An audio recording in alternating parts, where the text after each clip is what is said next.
ఒక విషయం చెప్పాలి మీకు. 775 మంది బీసీ ఎస్సీ ఎస్టీ జేఏసీ ధర్మ సమాజ్ పార్టీ సైనికులు కూర్చొని ఉన్నారు ఇందులో. ఈ మాట ఎందుకు చెప్తున్నానంటే, సమాజాన్ని మార్చడానికి ఒక ఇద్దరు వ్యక్తులు బయలుదేరారు పీడిత వర్గాల కోసం. చిరంజీవులు గారు, జస్టిస్ ఈశ్వరయ్య గారు ఎలాంటి కల్లా కపటం లేకుండా పీడిత వర్గాలని, మరి ముఖ్యంగా ఇప్పుడు బాధిత వర్గంగా ఉన్న బీసీ సమాజానికి హక్కులు కావాలని బయలుదేరిన క్షణంలోనే నేను వాళ్ళని గుర్తుపట్టాను.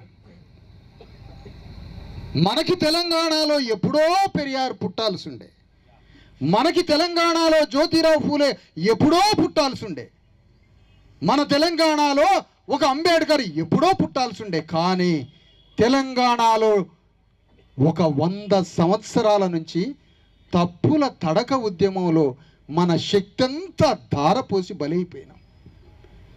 కానీ ఇంత కాలం తర్వాత ఈ ఇద్దరు వ్యక్తులు పుట్టారు కదా, చిరంజీవులు, ఈశ్వరయ్య గారు. వీళ్ళిద్దరికీ నేను లక్షల మంది సైన్యాన్ని ఇవ్వాలనుకున్నా.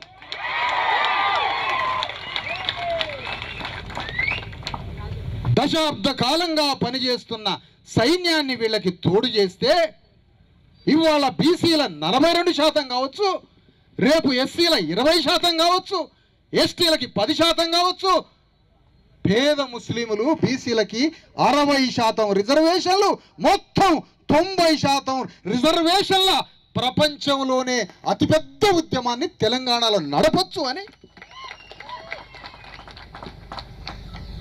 ఈ సైన్యాన్ని వీళ్ళకి తోడు చేయాలి అని వాళ్ళిద్దరినీ కలిశాను.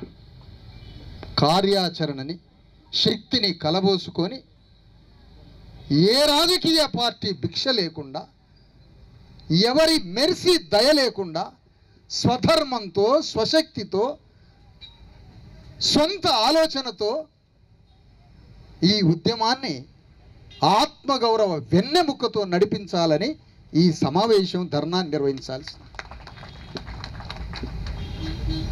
ఈ కార్యక్రమం ఒక్కసారి అర్థం చేసుకోండి. ఉన్న పాటలో ఉన్నట్టుగా ఒక్కొక్క కార్యకర్త 1000 మందితో సమానం.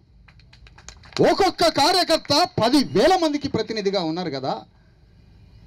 ఒక్క పిలుపు ఇక్కడి నుంచి ఇచ్చి హైదరాబాదుని దిగ్బంధం చేయమని ఒక్క పిలిపిస్తే రేవంత్ రెడ్డి దిగొస్తాడని కూడా నాకు తెలుసు. కానీ నేను ఆ కార్యక్రమానికి పిలిపించి నా కార్యకర్తల్ని, మన కార్యకర్తల్ని అప్పుడే ఆవేశంలోకి దూకించి నష్టపరచదలుచుకోలే.